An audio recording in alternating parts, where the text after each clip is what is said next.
Price the Lord. வேதம் என் மன மகிழ்ச்சியின் இன்றைய எபிசோடில் நாம் பார்க்க போகிற வசனம் சங்கீதம் 19:13. துணிகரமான பாவங்களுக்கு உமது அடியனை விலக்கி காரும், அவைகள் என்னை ஆண்டு கொள்ள ஒட்டாதிரும். அப்பொழுது நான் உத்தமனாகி பெரும் பாதகத்துக்கு நீங்களாம் இருப்பேன். மறுபடியும் பார்க்கலாமா? துணிகரமான பாவங்களுக்கு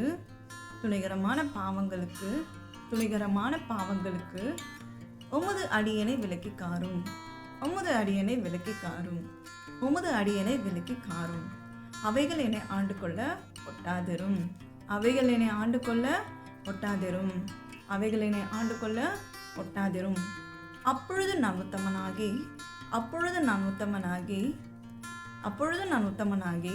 பெரும் பாதகத்துக்கு நீங்களாய் இருப்பேன், பெரும் பாதகத்துக்கு நீங்களாய் இருப்பேன். இந்த வசனத்தை தாவீது சங்கீதத்தில் சொல்லியிருக்காரு. அவருடைய விண்ணப்பங்கள், அவருடைய ஜெபங்களை இந்த இடத்துல நம்ம பார்க்க முடியும். அவர் ஆண்டவரிடத்தில் கேட்குற காரியம் என்ன பார்த்தீங்கன்னா, துணிகரமான பாவங்களுக்கு என்ன விடுவித்து காத்துக்கொள்ளுங்க அப்படின்னு சொல்கிறாங்க. துணிகரமான பாவங்கள் நம்ம வாழ்க்கையில் கூட அநேக பாவமான காரியங்கள் நம்ம சந்திக்க நேரிடும். நம்மளுடைய மனசும் இந்த பாவங்களை செய்யறதுக்கு துணிகரம் கொள்ளும். அப்படி இருக்கும்போது அந்த மாதிரியான பாவங்கள் நம்ம செய்யக்கூடாதபடிக்கு அவர் கருத அந்த இடத்துல ஆண்டவர்கிட்ட ஜெபிக்கிறார். என்னன்ட்டு, துணிகரமான பாவங்களுக்கு என்ன விலக்கி காத்தருளும்.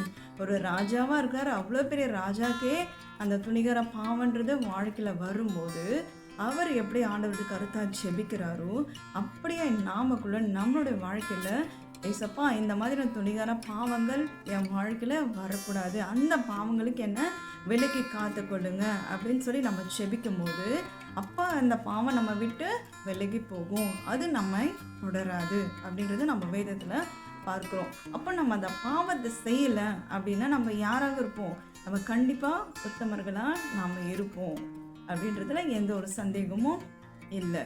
ஸோ நாமளும் ஒவ்வொரு முறையும் நம்மளை நோக்கி வர பாவங்களுக்கு இந்த மாதிரி வசனங்களை சொல்லி அந்த பாவங்களை மேற்கொள்ளணும்.